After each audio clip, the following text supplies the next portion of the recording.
ओम सभी को नमस्ते। मंत्रोच्चारण। ओम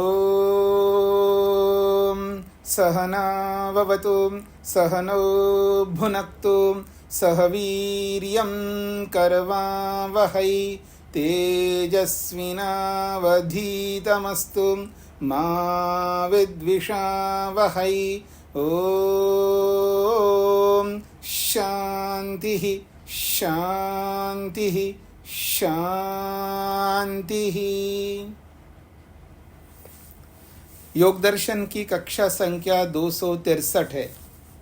योग दर्शन के कैवल्यपाद के 22वें सूत्र तक हमने विचार किया है।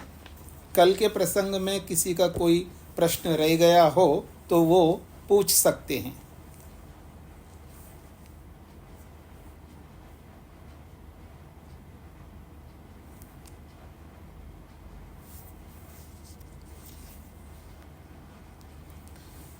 तो आइए 23वें सूत्र को लेकर के हम विचार करते हैं। मन को लेकर के बहुत सारी बातें कही गई है। भूमिका में कहा जा रहा है अतः च एतद् अभ्युपगम्यते। अतः इसीलिए एतद् अभ्युपगम्यते, यह स्वीकार किया जाता है। क्या स्वीकार किया जाता है? मन जो है ये सर्वार्थ है। पीछे भी आप अनेक बार पढ़ चुके हैं। मन सर्वार्थ होता है। वो सर्वार्थ कैसा होता है? तो कहा जा रहा है दृष्टि दृश्योः उपरक्तम चित्तम सर्वार्थम।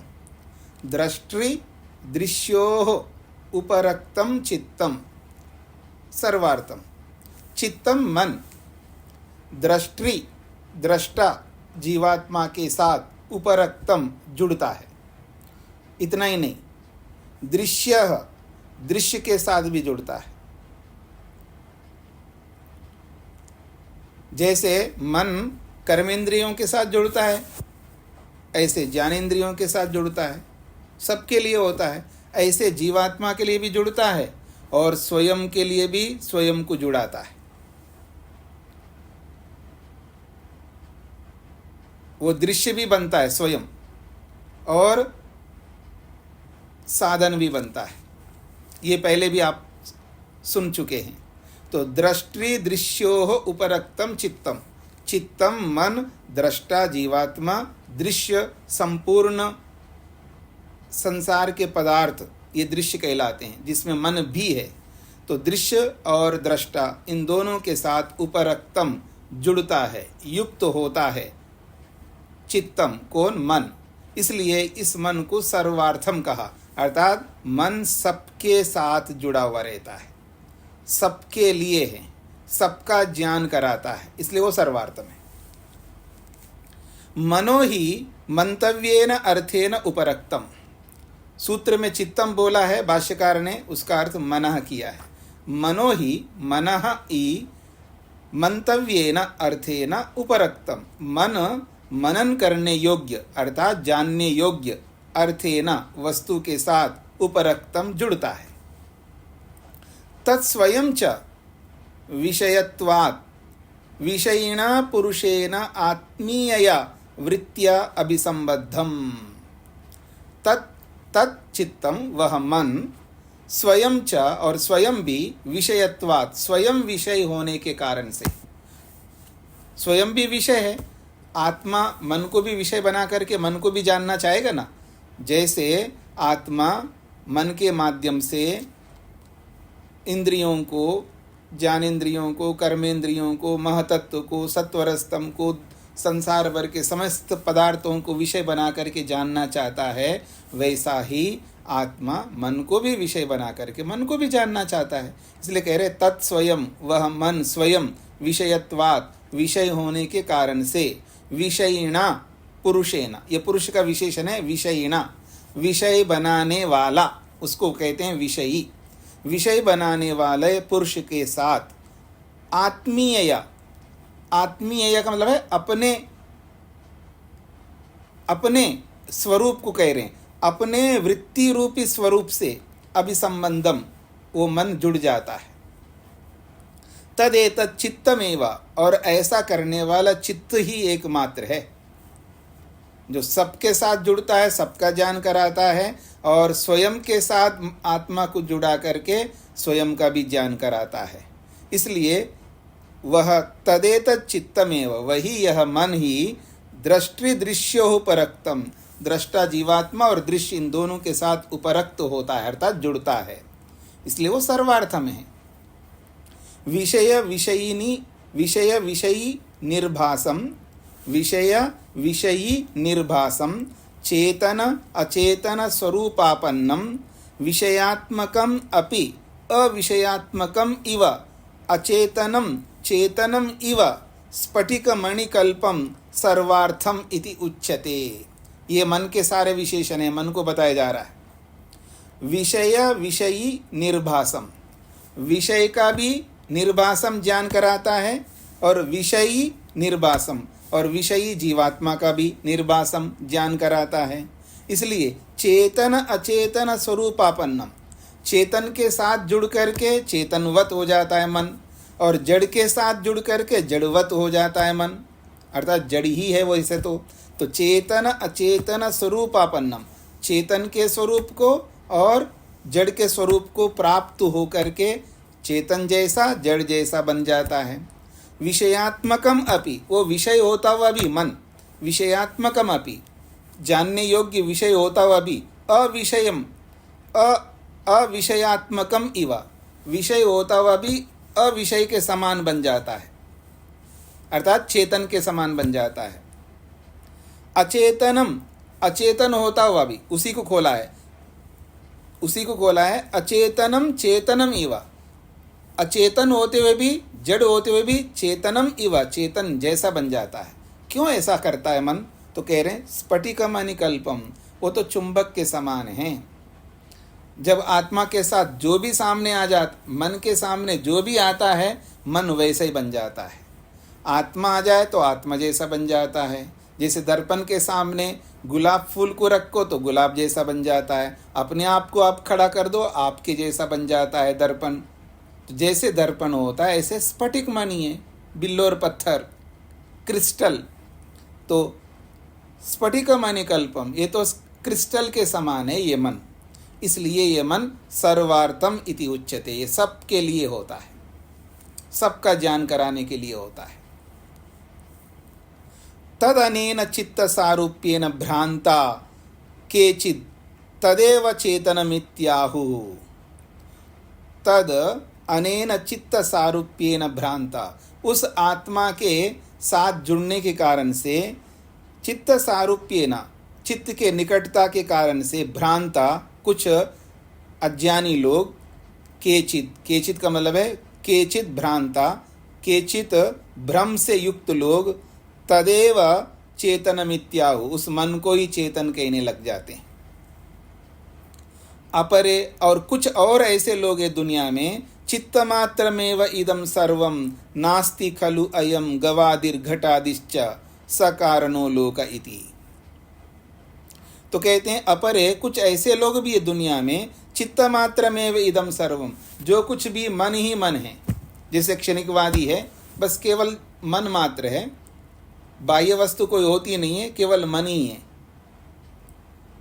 चित्तमात्रमेव इदं सर्वम, जो कुछ भी आपको दिखाई दे रहा है, सारा ब्रह्मांड, वापस में वो सब मिथ्या है, जो कुछ भी है मन ही है। तो इसलिए कह रहे हैं अपरे चित्तमात्रमेव इदं सर्वम, कुछ ऐसे लोग हैं मात्र चित्त को ही, मन को ही सर्वम, सब कुछ मानते हैं। नास्ति खलु अयम गवादि घटादि, कुछ भी न गाय घोड़ा आदि है, न घड़ा मकान आदि है।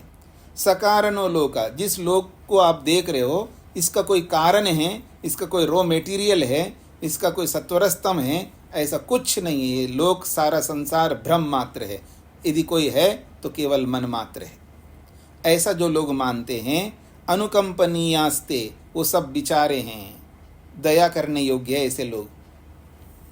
ये वेद व्यास जी कह रहे हैं, जिसको आप कहते हैं ना ये बेचारा आदमी है, तो बेचारे लोग है ये। अनुकंपनीय का मतलब है कम, अनुकंपा करने योग्य है, यानी दया करने योग्य है। कुछ नहीं जानते ये लोग, अज्ञानी लोग हैं। जैसे छोटे बच्चे होते हैं ना, वो अनुकंपनीय होते हैं, अज्ञानी होते हैं, दया करने योग्य होते हैं।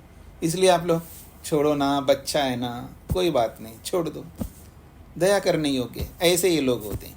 कस्मात्, क्यों? अस्ति ही तेषां भ्रांति बीजम सर्व रूप आकार निर्भासम चित्तमेति। क्यों ऐसा लोग मानते हैं कि सब कुछ मन ही है, मन को ही चेतन मानते हैं, सब कुछ मन है, बाहर कोई वस्तु नहीं है। कस्मात्, ऐसा क्यों? तो कह रहे हैं अस्ति ही तेषां भ्रांति बीजम, क्योंकि उनके अंदर भ्रांति का बीज, भ्रांति का कारण है क्या? सर्वरूप आकार निर्भासम चित्तम। ये मन जो है ना, सभी रूपों में बदल जाता है, उसके सामने जो भी आता है वैसा ही मन बन जाता है। इसलिए सब कुछ मन ही है और कोई चीज़ नहीं है, ऐसा वो मानते हैं। और तो और समाधि प्रज्ञायाम प्रज्ञेयो अर्थ प्रतिबिंबी भूतः तस्य आलंबनी भूतत्वाद अन्यः।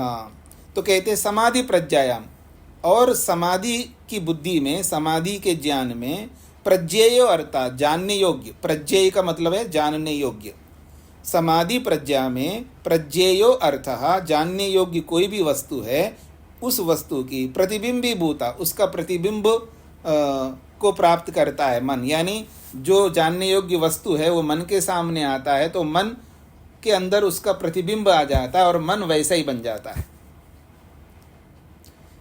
तस्य आलंबनी भूतत्वात्, तस्य आलंबनी भूतत्व, उस मन का आलंबन वो बाह्य वस्तु बनी हुई है, इस कारण से। तस्य, उस मन के, आलंबनी भूतत्वात्, आलंबन सम्मुख होने के कारण से। अन्यः, इसलिए वह चित्त जो है इन सब से अलग है, वो अकेले मात्र है। स चेद अर्थः चित्त मात्रम स्यात्। अब सिद्धांति कहते हैं यदि सब कुछ मन ही होता, बाहर कोई वस्तु नहीं है, तो कह रहे हैं सा चेत अर्थः चित्त मात्रम स्यात्। जिस वस्तु को देखते हम लोग मन के माध्यम से, अगर वो वस्तु है ही नहीं है, वो भी मन ही है, यदि ऐसा है तो सह चेत अर्थः, वो जो बाहर स्थित वस्तु है, चित्त मात्रम स्यात्, वो केवल मन ही होता, तो कथम प्रज्ञया एव प्रज्ञा रूपम अवधार्येत। प्रज्ञया का मतलब है मन। यहाँ पर मैंने आप लोगों को मन के बहुत सारे नाम बताए ना, उसमें प्रज्ञा भी मन का एक नाम है। तो कहते हैं यदि सब कुछ मन ही है, मान लो थोड़ी देर के लिए, सा चेत, वह यदि अर्थः जो भी बाहर स्थित वस्तु है, चित्त मात्रम स्यात्, वो केवल मन ही है और कोई नहीं है, जिसको भी आप देखो वो केवल मन ही है, तो कथम, कैसे इस बात को हम स्वीकार करें कि प्रज्ञया एव प्रज्ञा रूपम अवधार्यते, मन से ही मन का निर्धारण हो रहा है। मन से ही मन का निर्धारण कैसे होगा? हो ही नहीं सकता। तस्मात्, इसलिए प्रतिबिंबी भूतो अर्थः प्रज्ञायाम येन अवधार्यते स पुरुषः। अब सिद्धांति ये कह रहे हैं तस्मात्, इसीलिए हम कहना चाहते हैं मन से ही मन का बोध नहीं होता है, मन ही मन को बोध कर ले ऐसा नहीं होता है।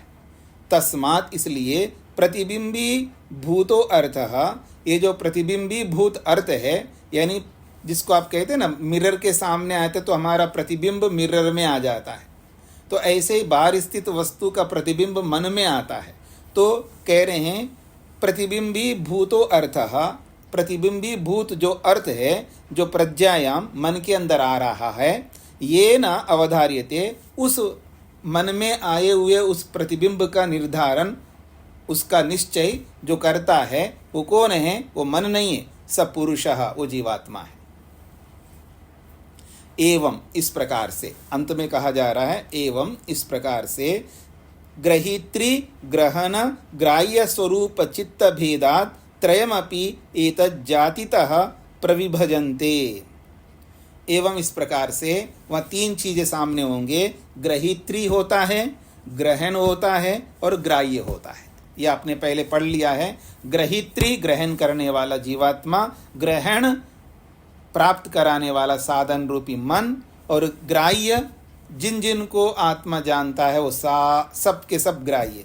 तो ग्रहित्री ग्रहण ग्राह्य स्वरूप चित्त भेदात, ग्रहित्री के रूप में, ग्रहण के रूप में, ग्राह्य के स्वरूप से चित्त भेदात, मन के साथ में ये भेद होने से त्रयमपि, ये तीनों ही एतत् जातितः, ये अपने स्वभाव से प्रविभजन्ते, ये बिल्कुल अलग अलग वस्तु है। यानी ग्रहित्री अलग है, ग्रहण अलग है और ग्राह्य अलग है, तीनों अलग अलग है। ते सम्यक दर्शिना, ऐसा जो लोग मानते हैं, यानी ग्रहित्री को अलग, ग्रहण को अलग और ग्राह्य को अलग, ऐसा जो लोग जानते हैं, ते ऐसे लोग सम्यक दर्शिना, वो यथार्थ देखने वाले हैं, वो तत्वज्ञान को देखने वाले हैं। ते अधिगम्यतः पुरुषः, और ऐसे ही लोग जो है पुरुष को देख लेते हैं, पुरुष का दर्शन कर लेते हैं, आत्मदर्शन कर लेते हैं।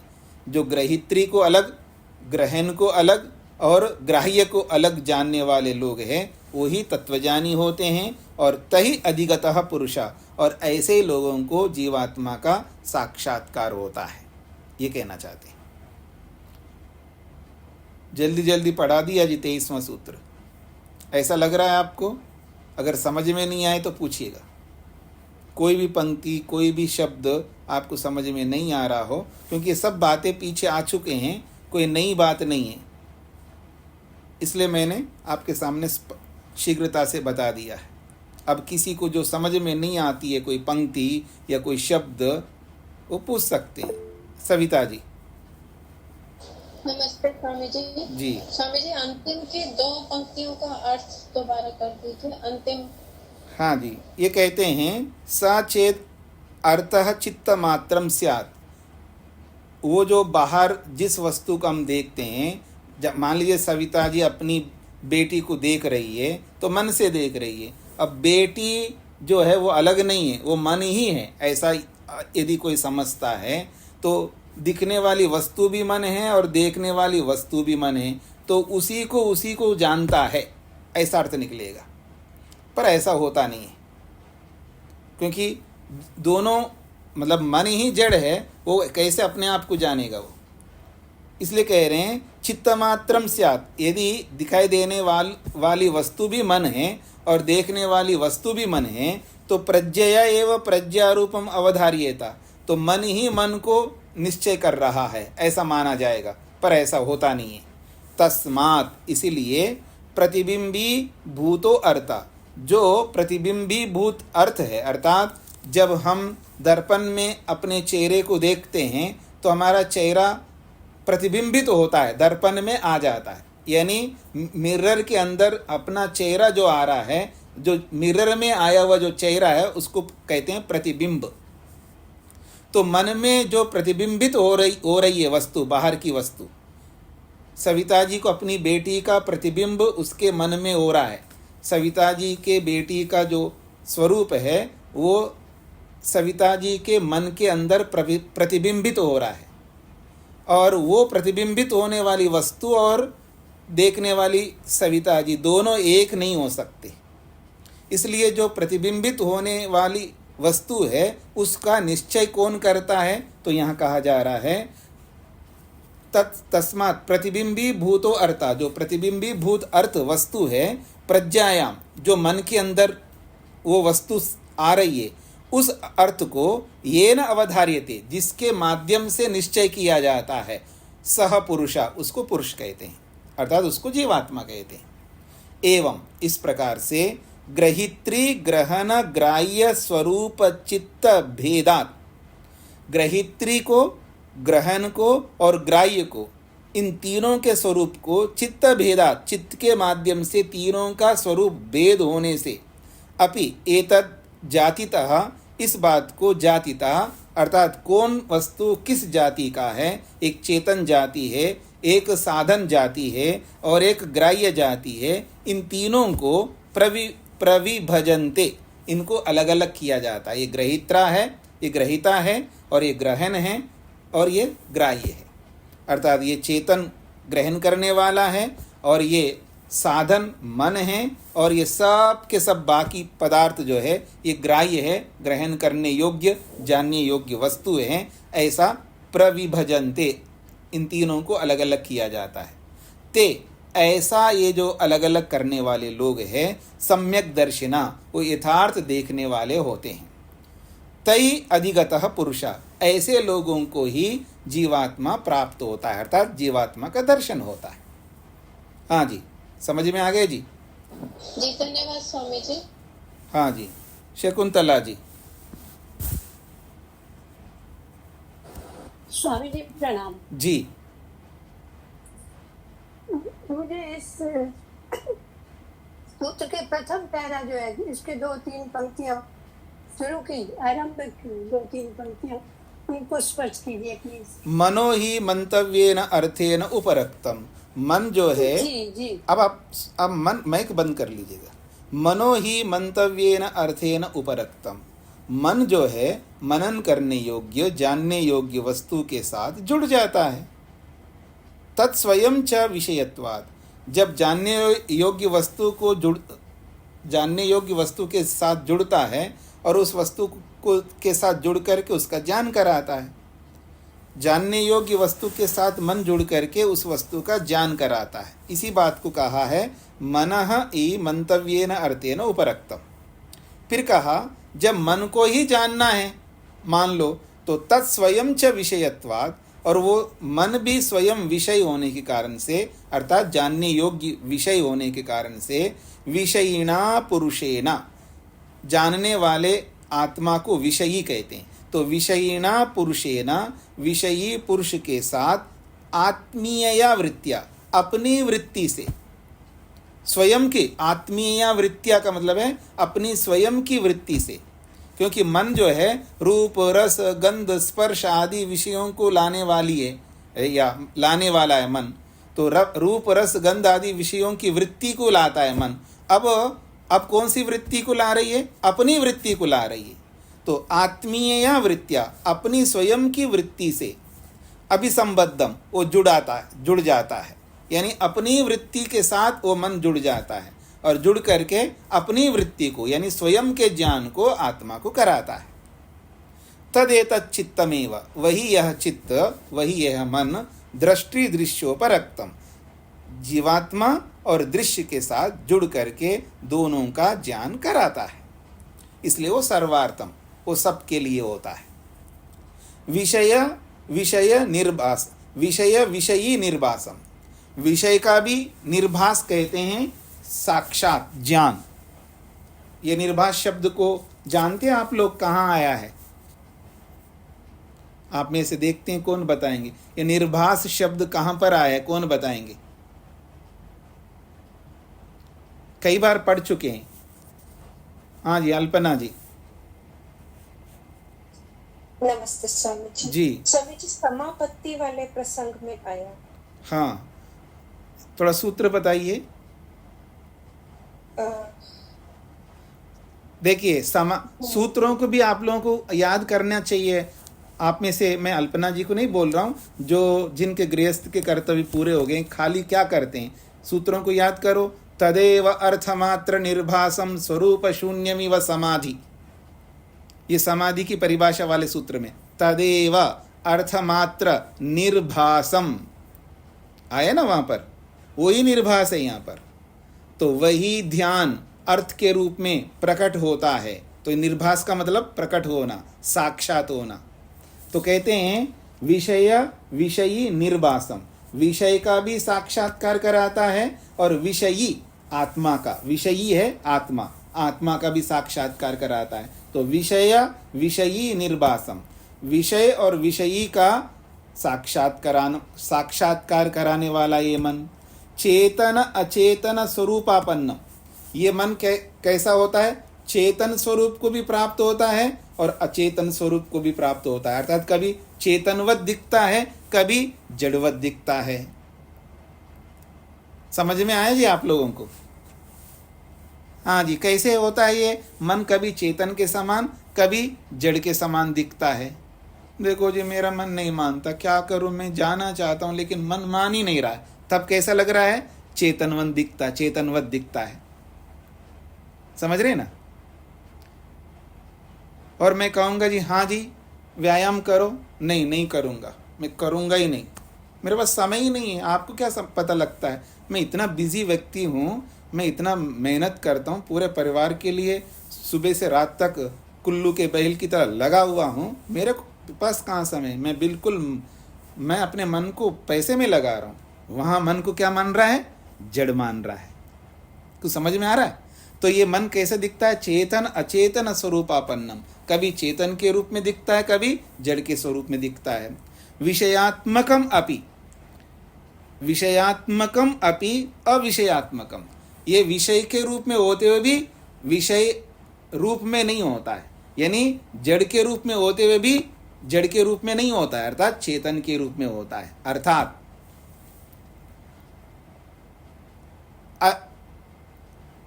अचेतनम चेतनमिव, अचेतन होते हुए भी चेतन के रूप में दिखता है। स्फटिक मणिकल्पम, क्योंकि ये बिल्लोर पत्थर के समान, क्रिस्टल के समान होता है, इसलिए ये मन सबके साथ जुड़ता है, इसलिए सर्वार्थम इति उच्यते, ये सर्वार्थ है। हो गए जी शकुंतला जी? धन्यवाद स्वामी जी। हाँ जी, प्रेम जी को क्या पूछना है?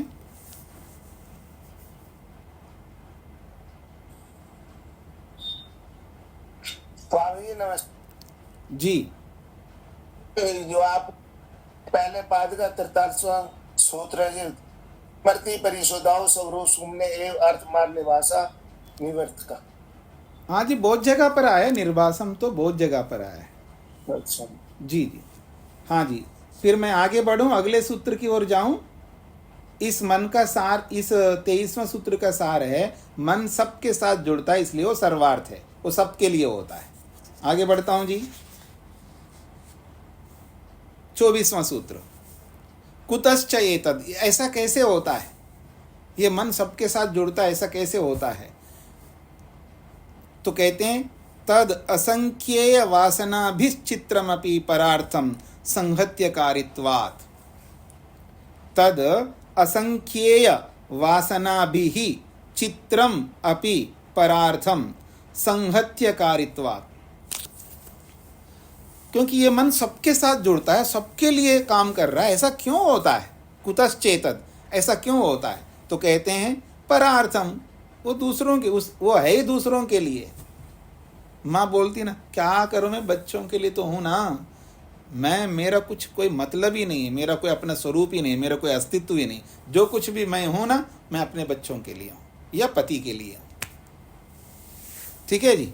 तो ये मन जो है सर्व परार्थम, ये सबके लिए है। तद का मतलब वह मन असंख्येय वासना भी, असंख्य अनगिनत वासनाओं के साथ जुड़ा हुआ है, इसलिए कह रहे हैं तद वह मन असंख्येय वासना भी, असंख्य वासनाओं से चित्रमपि युक्त होकर के भी, अर्थात उस मन के अंदर असंख्य वासनाएं विद्यमान है, फिर भी परार्थम, वो दूसरे के लिए काम करता है। क्यों ऐसा करता है, दूसरे के लिए क्यों है वो? तो कहते हैं संहत्यकारित्वात्, जो वस्तु संहत्यकारित होता है वो दूसरों के लिए ही होता है या होती है। अर्थात जो अनेक कारणों से मिलकर के बनी हुई वस्तु है, वो वस्तु अपने लिए कभी नहीं होती है, वो दूसरों के लिए ही होती है। तो सुन लो माताओं, आप अलग अलग अवयवों से बन कर के नहीं बनी है, आप अपने लिए हो, आप दूसरों के लिए नहीं हो। समझ रहे हैं? आप पहले अपने लिए हो, बाद में दूसरों के लिए हो। इसलिए अगर आप में से कोई विमान में नहीं बैठा हो, जरूर बैठे, तो वहाँ बैठते वो बताएंगे, देखो ये मास्क है, ये खुद लगाओ पहले और बाद में दूसरों को लगाओ। ये बेल्ट आदि सब पहले अपने आप को लगा लो, फिर दूसरों को लगा लो। और ये जो है, ये गुब्बारा है, क्या बोलते हैं उसको, जो कई बार विमान में कुछ हो जाए, आपदा आ जाए तो बाहर कूदना पड़ेगा, तो जैकेट पहनवाते हो, तो जैकेट पहले खुद पहन लो, बाद में दूसरों को पहना लो। इसलिए माताओं, पहले अपने आप को बना लो, फिर बच्चों को बना लेना। अपने आप को बनाते बनाते बच्चों का फिर क्या होगा जी? अपने आप को कब बनाएंगे, बच्चों को फिर कब बनाएंगे? मैं ये नहीं कह रहा हूँ खुद खा लो बाद में बच्चे को खिलाओ, ये नहीं बोल रहा हूँ मैं, उल्टा अर्थ मत लेना। पहले खुद को बनाओ फिर बच्चों को बनाओ का मतलब है पहले खुद गुस्से को छोड़ो फिर बच्चे के गुस्से को छुड़ा दो। पहले खुद शांत रहो फिर बच्चों को शांत करो। कुछ पहले खुद संयम रखो फिर बच्चों को संयम सिखाओ। ये मेरा मतलब है, उल्टा अर्थ मत लेना। ये केवल माताओं के लिए नहीं है, पिताओं के लिए भी है, सबके लिए है, मेरे लिए भी है, सबके लिए है। तो आइए, तो कह रहे तद वह मन असंख्येय वासना भी, असंख्य वासनाओं के साथ चित्रमपि युक्त होकर के भी परार्थम दूसरों के लिए। क्यों? संहत्यकारित्वात्, क्योंकि अनेक अवयवों को मिला करके वो मन बना गया होने से। जो भी अनेक कारणों से वस्तु बनती है, अर्थात अनेक कारणों से मिलकर के कार्य के रूप में वस्तु बनती है, वो वस्तु हमेशा दूसरों के लिए होती है, अर्थात जीवात्माओं के लिए होती है। इसलिए मैं एक बात कहा करता हूँ, दुनिया में कोई भी वस्तु है, जड़ के रूप में वस्तुएं हैं या चेतन शरीरों के रूप में वस्तु है, वो सब दूसरों के लिए होती है, अर्थात आत्माओं के लिए होती है। शरीर भी आत्मा के लिए और बाहर स्थित समस्त पदार्थ आत्मा के लिए। इतना ही नहीं है, कुत्ता, गधा, सूअर, बिच्छू, मच्छर, कीड़े मकोड़े, जीवाणु सब हमारे सुख के लिए हैं, हमें सुख देने के लिए। बस केवल उनको खा कर के सुख लेना चाहते हैं, उसके लिए नहीं, मतलब हमारे सुख के लिए काम कर रहे हैं। भगवान ने ऐसी व्यवस्था की है, संपूर्ण ब्रह्मांड को बनाया केवल जीवात्मा के सुख के लिए, हमारे लिए। इसलिए परार्थम, पर का मतलब जीवात्मा, यहाँ पर जीवात्मा के लिए है, ये मन जीवात्मा के लिए है। क्यों? संहत्यकारित्वात्, अनेक अवयवों से मिलकर के उसको बनाया गया होने से।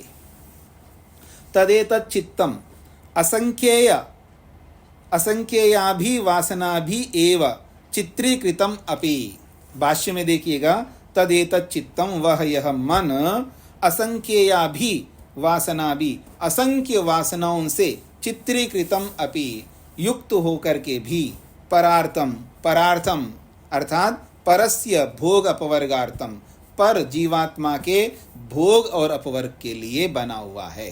ये मन बना इसलिए क्योंकि पर का मतलब जीवात्मा, परस्य जीवात्मा के भोग अपवर्गार्थम, भोग और अपवर्ग के लिए है।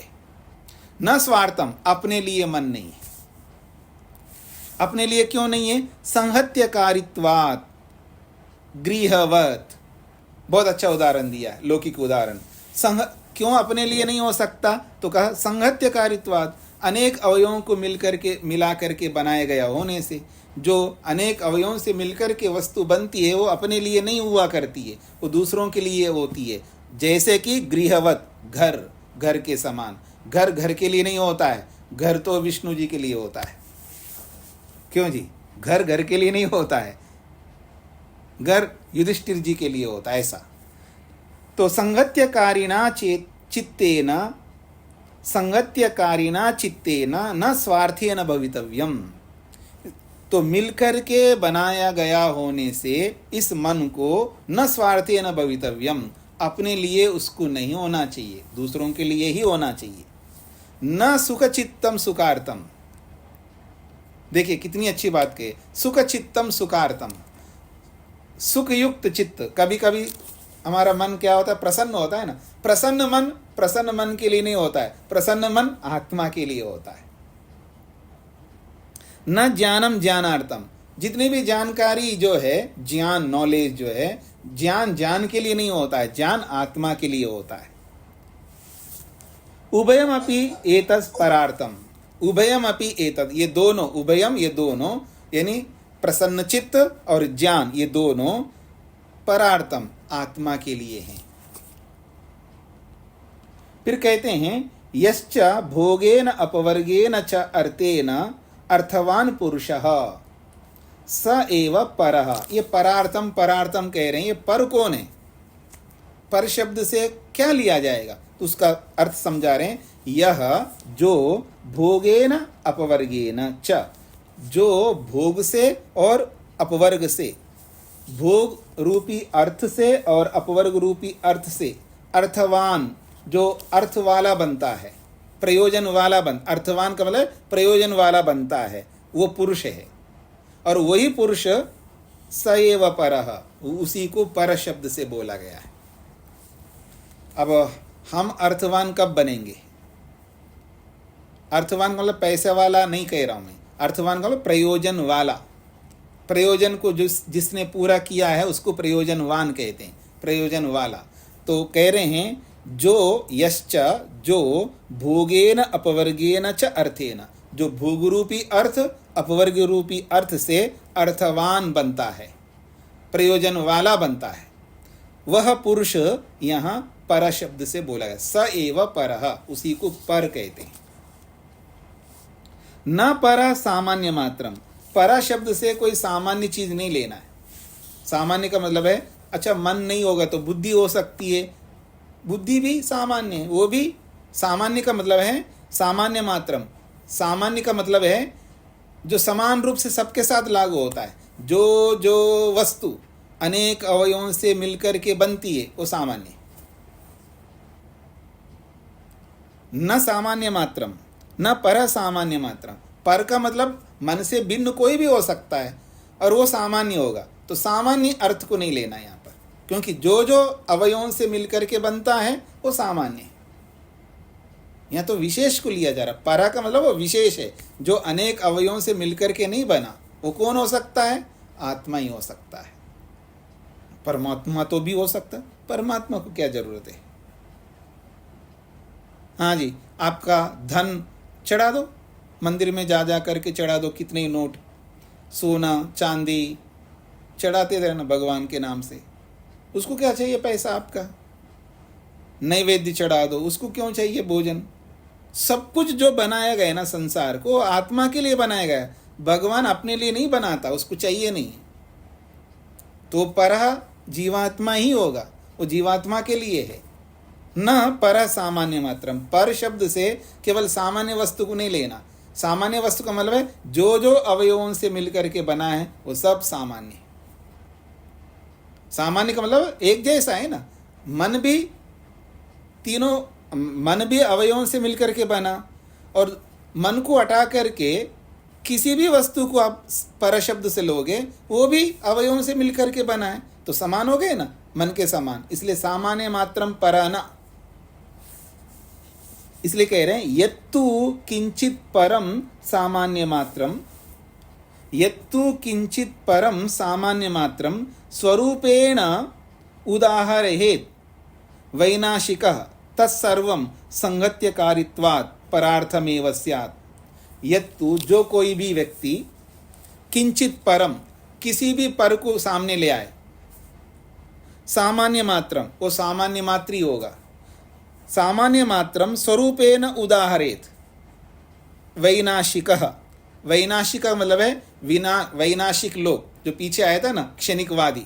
कोई भी क्षणिकवादी ये माने नहीं, पर शब्द से जीवात्मा को नहीं लेना चाहिए, जीवात्मा तो होता ही नहीं, हम मानते ही नहीं जीवात्मा। पर का मतलब बुद्धि ले लो, पर का मतलब इंद्री ले लो, पर का मतलब कोई भी ले लो, ये शरीर कोई ना, वो पर का मतलब शरीर है, शरीर ही भोगता है।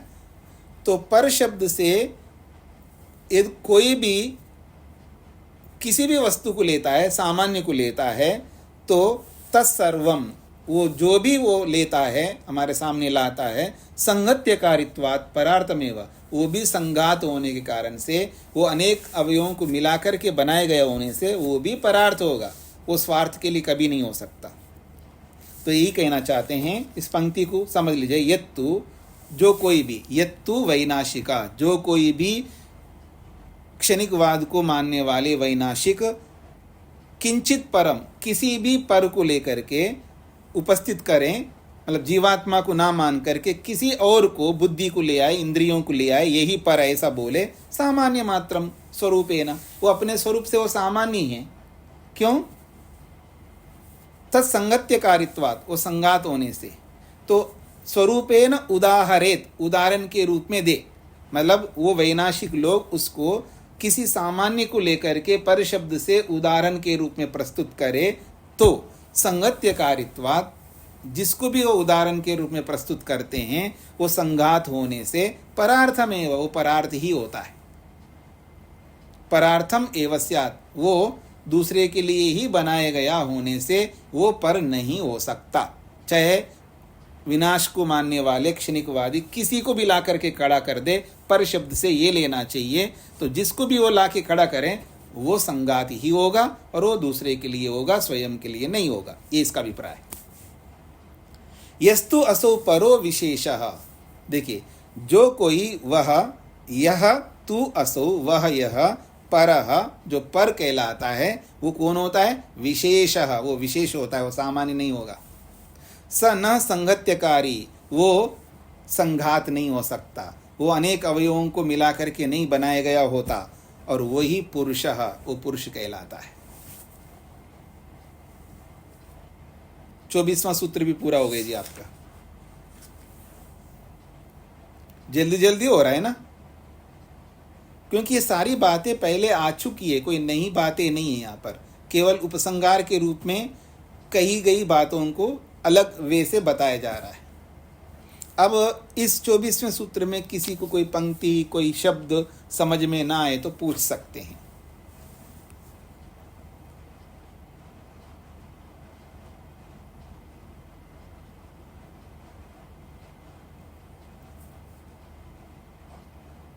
देखिए, तदेतत् चित्तम असंख्येयाभिः वासनाभिः एव, शुरू से मैं बोल रहा हूँ। तदेतत् चित्तम, सूत्र में जो तद आए ना उसको खोल रहे हैं।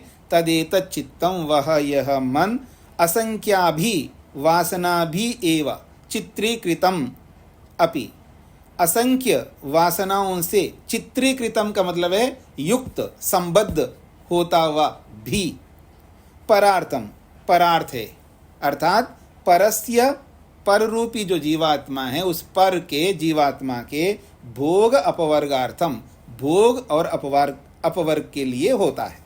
न स्वार्थम, वो मन अपने लिए नहीं हो सकता। क्यों नहीं हो सकता? संहत्यकारित्वाद, अनेक अवयवों को मिला करके बनाया गया होने से, जैसे गृहवत, जैसे घर के समान। संगत्यकारिणा चित्तेन न स्वार्थेन भवितव्यम, उसी बात को और क्लियर किया जा रहा है। जो संगत्यकारिणा चित्तेन, मिलकर के बनाया गया चित्त के द्वारा, न स्वार्थेन भवितव्यम, उसको अपने लिए नहीं होना चाहिए, अर्थात वो अपने लिए नहीं होता है। न सुखम, न सुखचित्तम सुखार्थम, सुख चित्त अर्थात प्रसन्न चित्त सुख के लिए नहीं होता है, यानी सुख वाला चित्त सुख के लिए नहीं होता है, यानी या यूं कहिए सुख सुख के लिए नहीं होता है।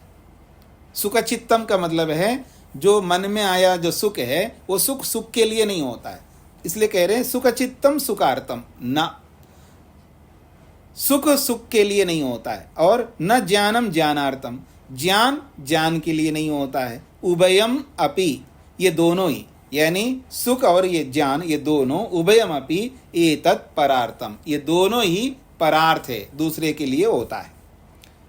यह च भोगेन अपवर्गेन च अर्थेन अर्थवान पुरुषः, यह जो कोई जीवात्मा भोग रूपी अपवर्ग रूपी अर्थ के साथ जुड़ करके अर्थवान, प्रयोजन वाला बन जाता है, वह पुरुषः, उसको पुरुष जीवात्मा कहते हैं। स एव परः, सूत्र में आया हुआ जो पर है वो वही जीवात्मा को कहता है। न परः सामान्य मात्रम, जो पर होता है वो सामान्य वस्तु नहीं होता है, अर्थात मन जैसा जितने भी पदार्थ है उनमें से कोई भी पर शब्द से नहीं लिया जाएगा, क्योंकि जैसे मन अनेक अवयवों से मिलकर के बना है, बाकी सारी की सारी वस्तुएं भी मन के समान होने से वो सामान्य मात्र होगा, अर्थात उसी जैसे होंगे। इसलिए वो न पर सामान्य मात्रम, पर शब्द से सामान्य वस्तु किसी को नहीं लेना चाहिए, जिसको भी लोगे वो भी संगात होगा। चाहे आप मन को छोड़ के जीव महतत्व को ले लो, इंद्रियों में से किसी भी इंद्रिय को ले लो, या शरीर को भी क्यों ना लो, चाहे प्राणों को भी क्यों ना लो, किसी को भी लोगे सब परार्थी होगा। फिर कह रहे हैं यत्तु किंचित परम सामान्य मात्रम स्वरूपेण उदाहरेत वैनाशिका, तो कह रहे हैं यह तू वैनाशिका, यह को वैनाशिक के साथ जोड़ दीजिएगा। यह तू वैनाशिका, जो विनाश को मानने वाले, क्षणिकवाद को मानने वाला कोई भी व्यक्ति किंचित परम, किसी भी परम को, यानी किंचित परम का मतलब है किसी को सामान्य मात्र को परम शब्द के लिए ले ले, वो किसी भी सामान्य वस्तु को, किसी भी जड़ वस्तु को पर शब्द से ले ले और उसी के स्वरूप से उदाहरण के रूप में प्रश्न, नहीं जीवात्मा को नहीं लेना, इस पर से इस वस्तु को ले लो, इंद्री को ले लो या अहंकार को ले लो या महतत्व को ले लो, ऐसे उदाहरण दे तो तत्सर्वम, जिस किसी को भी वो उदाहरण के रूप में लेगा उस सब को संगत्यकारित्वाद, वो संघात होने के कारण से, अनेक अवयवों को मिलाकर के बनाया गया होने से, परार्थमेव, वो दूसरे के लिए ही होगा, वो अपने लिए नहीं हो सकता। अर्थात वो उदाहरण के रूप में पर शब्द से जिस किसी को भी लेकर के सामना खड़ा कर दे वो परार्थ ही होगा। यह असौ परो विशेषा, जो यह असौ, जो यह पर शब्द से जो विशेष लिया जाएगा, स न संगत्यकारी, वो संगात नहीं होगा, वो अनेक अवयवों को मिला करके नहीं बनाया गया होगा, उसी को पुरुषा, पुरुष कहते हैं। हो गए जी। अब मैं नहीं बोलूंगा कि इस पंक्ति का अर्थ बताओ, बोलेंगे तो अनेक बार बता दिया। प्रमोद जी को क्या पूछना है?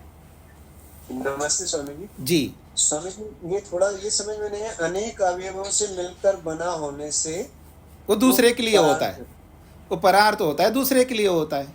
ये क्या नहीं समझ में नहीं आ रहा है? आपका शरीर शरीर के लिए है या जीवात्मा के लिए है? जीवात्मा पर है। कोई भी वस्तु बताइए जो अनेक अवयवों से बनाया गया हो और उसी के लिए होता हो। जो भी संगात का मतलब होता है अनेक अवयवों को मिला करके एक बनी हुई वस्तु, उसको संगात कहते हैं। और जो भी संगात होगा वो दूसरे के लिए होगा और वो दूसरा जीवात्मा ही होगा। क्लियर है? स्पष्ट है जी?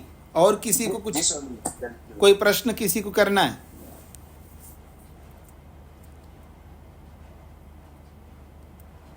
मैंने बोल दिया कि अब नहीं पूछना है, इसका मतलब ये नहीं है कि आपको पंक्ति समझ में नहीं आए और फिर भी नहीं पूछे।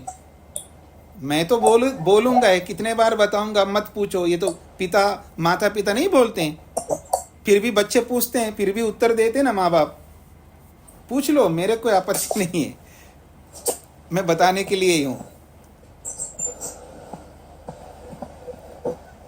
जिनको नहीं पूछना है तो अपना माइक बंद करके रखिएगा ना।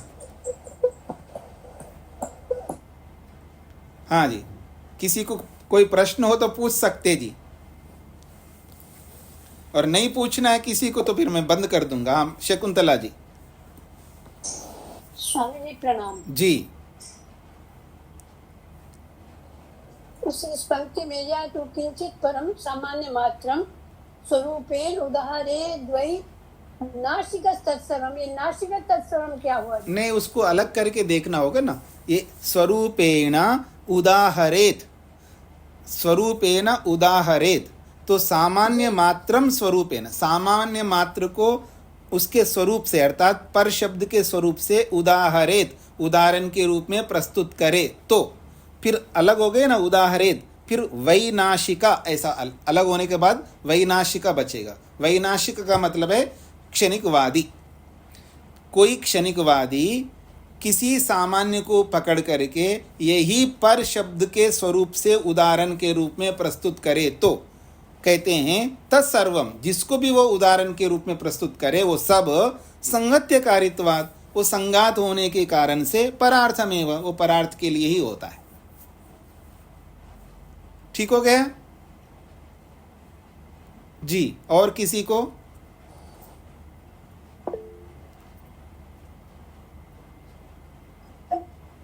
हाँ जी, आप और पूछना है शकुंतला जी? अच्छा, निर्मला जी क्या पूछना है? नमस्ते स्वामी जी। जी।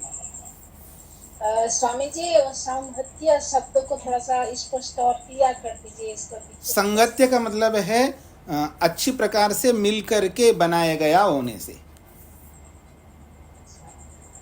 संहत्या शब्द का अर्थ है अनेकों को इकट्ठा करके बनाया गया होने से, उसको संघात बोला जाता है। ठीक है स्वामी जी, नमस्ते।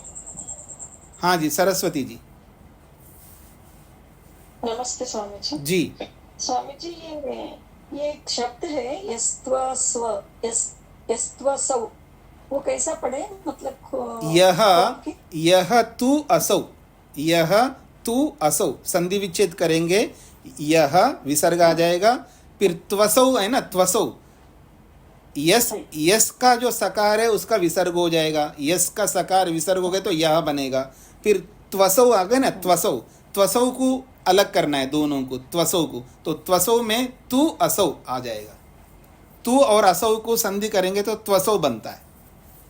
तो यह तू असौ, जो तो यह, ऐसा अर्थ निकलेगा, जो तो यह, जो का मतलब यह होगा, यह का अर्थ जो, तू का मतलब तो, और असौ का मतलब यह, जो तो यह परह, जो तो यह पर शब्द है वो विशेष को कहता है, और वो कौन है विशेष? स न संगत्यकारी, वो संघात नहीं होता है। कौन होता है? पुरुष है, वो पुरुष होता है। जी, और किसी का प्रश्न? वीरेंद्र जी। राम स्वामी जी, स्वामी जी, ये केवल न पर सामान्य मात्रम, केवल इतने का ही अर्थ बताइए। ना का मतलब नहीं, परह, पर शब्द से सामान्य मात्रम, किसी भी सामान्य वस्तु को नहीं ले सकते। अब सामान्य शब्द से आपको परेशानी हो रही है, देखिए आप सब मनुष्य हैं, ठीक है, तो आप सब सामान्य हैं, विशेष नहीं हो सकते। आप में से कोई विशेष नहीं है, क्योंकि मैं मनुष्यत्व को केवल देख रहा हूँ। आप सब में मनुष्यत्व है, इसलिए आप सब सामान्य हैं। नहीं जी, कोई कहे मैं विशेष हूँ, तो आप विशेष है, इसका मतलब आप मनुष्य नहीं है क्या? अगर देवता हो तो बता देना, तो मनुष्य है तो आप सब सामान्य हैं। तो अब कह रहे हैं पर शब्द से किसी भी सामान्य को लाकर के खड़ा कर दे, क्षणिकवादी या कोई भी, नहीं जी हम जीवात्मा को नहीं मानते। आप मन को, पर शब्द मन से अलग पर को लेना है तो पर अहंकार को लाके खड़ा कर दे, ये है जी परा, तो भी सामान्य है अहंकार। और वो बुद्धि को लाके खड़ा कर दे, वो भी सामान्य है। और वो किसी भी वस्तु को ला करके खड़ा कर दे, वो सब सामान्य। क्यों सामान्य? क्योंकि वो जिसको भी ला करके खड़ा कर रहा है वो सब अनेक अवयवों को मिला करके बनाया गया है, इसलिए वो सामान्य है। जैसे मैं युधिष्ठिर जी का ये सामान्य है, प्रमोद जी को भी कह दिया मैंने ये सामान्य है, जिसको भी मेरे सामने खड़ा कर दो मनुष्य को, मैं सामान्य, सब सामान्य बोलूँगा, क्योंकि सब में मनुष्यत्व को देख रहा हूँ। ऐसे जिसको भी वो खड़ा करेगा पूर्व पक्षी, उसको मैं सामान्य के रूप में देख रहा हूँ, क्योंकि वो सब मिल करके बनी हुई वस्तुएं हैं। तो पर शब्द से सामान्य को नहीं लेना है, ये कहना चाह रहे वीरेंद्र जी। समझ में आ गया? जी, और पर मतलब वो जीवात्मा के लिए लेना है। पर शब्द जीवात्मा है, पर शब्द का अर्थ है जीवात्मा। पर का अर्थ होता है दूसरा, मन के अतिरिक्त दूसरा कौन है? जीवात्मा है। मन के लिए नहीं होता है, वो दूसरे के लिए होता है। तो दूसरे को पर शब्द, पर का मतलब दूसरा व्यक्ति, और दूसरा कौन है? मन को छोड़ करके जीवात्मा है। नहीं, जीवात्मा को हम मानते नहीं, दूसरे को, अहंकार को मान लो, तो अहंकार भी सामान्य है, जिसको भी लाके खड़ा करो वो ही सामान्य है। तो इसलिए पर का मतलब दूसरा यदि कोई होगा तो जीवात्मा ही होगा। तो पर शब्द का शाब्दिक अर्थ है दूसरा, और वो दूसरा जीवात्मा ही निकलेगा, और कोई नहीं निकलेगा, ये इसका अर्थ है। अब क्लियर हो गया? हाँ जी, और किसी का कोई प्रश्न?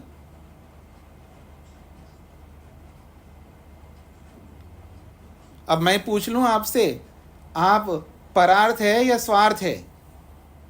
आप लोग परार्थ है या स्वार्थ है? आप अपने लिए है या दूसरों के लिए हैं?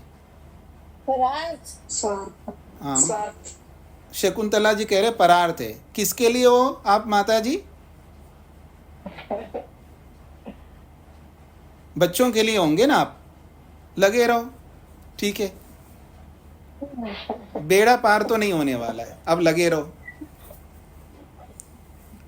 कठोर बोलता हूं मैं कई बार, हाँ याद रखना। खैर, हाँ जी। और जो हाथ खड़ा करें किस लिए कर रहे हैं? सतीश जी बताइए क्या पूछना है? जी, जीवात्मा के लिए ऐसा मैं समझाऊं जी। मतलब कौन सी जीवात्मा? कौन सी जीवात्मा के लिए? पति के, पत्नी के लिए, बच्चों के लिए? जो भी संघात से बना है वो दूसरे के लिए, दूसरा वह आत्मा है, ऐसा समझ में आया है। नहीं नहीं, मैं ये मेरा प्रश्न नहीं है। आप किसके लिए हैं? आप सतीश जी जीवात्मा किसके लिए है, ये मेरा प्रश्न है। जी, मोक्ष प्राप्त करने के लिए, अपने लिए ही हूँ। अपने जानने लिए? के लिए। अपने लिए हूँ ये बोलिए, फिर अपने लिए काम करो ना। आप दूसरे के लिए कभी नहीं करना, फिर पहले अपने लिए करो, बाद में दूसरे के लिए कर लेना। जी बिल्कुल। जी जी धन्यवाद स्वामी जी। जी। हाँ जी, वीरेंद्र जी को क्या कहना है?